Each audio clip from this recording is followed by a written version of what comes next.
राधा वल्लभ श्री हरिवंश आप सभी का स्वागत है हमारे चैनल क्रिएटिव कहानियों पर।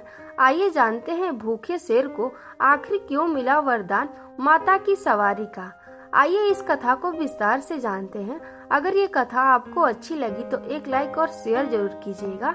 शेर का माँ दुर्गा का वाहन बनने की कहानी तब शुरू होती है जब देवी पार्वती घोर तपस्या करके भगवान शिव को पति के रूप में पाने की कोशिश कर रही थी। सालों तक तप करने के बाद माता पार्वती को भोले भंडारी अपनी पत्नी के रूप में अपना लेते हैं। इसी बीच तपस्या की वजह से माँ पार्वती का रंग काफी काला पड़ जाता था। एक दिन ऐसे ही बातचीत के दौरान भगवान शिव माँ पार्वती को काली कह देते हैं।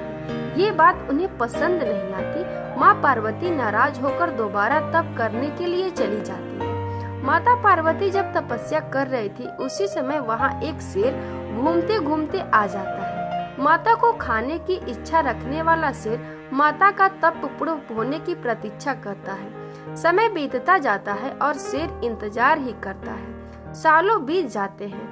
शेर को देवी का इंतजार करते करते जब भी वह देवी को खाने की इच्छा लेकर उनके पास जाता तो उनके तप की तेज की वजह से वह पीछे हट जाता। कई बार कोशिशों के बावजूद भी शेर माता के नजदीक नहीं जा पाता और हार कर कोने में बैठ जाता है। माता पार्वती के कठोर तप से खुश होकर भगवान शिव प्रकट होते हैं और माँ से मनचाहा वर मांगने को कहते हैं।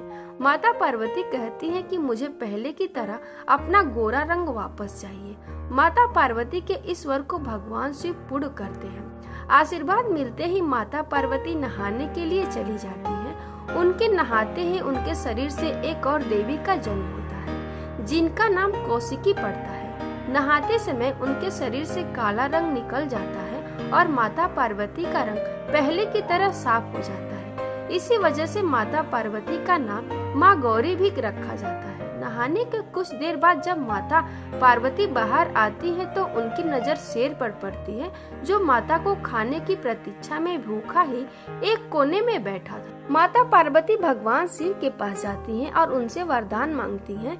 माता पार्वती कहती हैं कि हे नाथ, ये शेर सालों से मुझे भोजन के रूप में ग्रहण करने के लिए इंतजार कर रहा था। जितना तप मैंने किया है उतना ही तप मेरे साथ इस शेर ने भी किया है। इसी वजह से आप इस शेर को वरदान के रूप में मेरी सवारी बना दीजिए। भगवान शिव ने माता पार्वती की इस बात से प्रसन्न होकर शेर को उनकी सवारी बना दी। आशीर्वाद मिलने के बाद माता शेर पर सवार हो गई और तभी से उनका नाम शेरावाली और माँ दुर्गा पड़ गई। ये कथा और जानकारी कैसी लगी कमेंट बॉक्स में जरूर बताइएगा। अगर अच्छी लगी तो एक लाइक और शेयर जरूर कीजिएगा। अगर आप मेरे चैनल पर नए हैं तो मेरे चैनल को सब्सक्राइब कर लीजिएगा। राधे राधे।